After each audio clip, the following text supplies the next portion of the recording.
I'm gonna show you how to make these enchiladas de pollo. We're gonna start by boiling the chicken breast, bay leaf and chile puya, onion and garlic. Cover and cook for an hour and 20 minutes. You know your chicken is ready when it pulls off so easily. Now let's shred our chicken. So I'm gonna show you now how easy it is to shred it in less than a minute. And there you go. And of course, I'm using my cook stand mixer you can get at JCPenney. Reserve some of the sauce for the chicken. Mix in shredded cheese.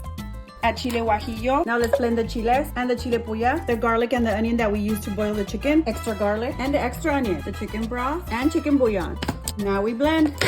And all my pots and pans are from Cook. Manteca and a little bit of cornstarch. And you create a roux. Now pour your sauce. Beautiful. Let it simmer. Dip tortilla in sauce and onto the oil.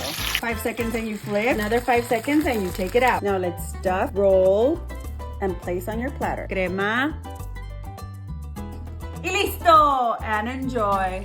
Oh my God, it's so good.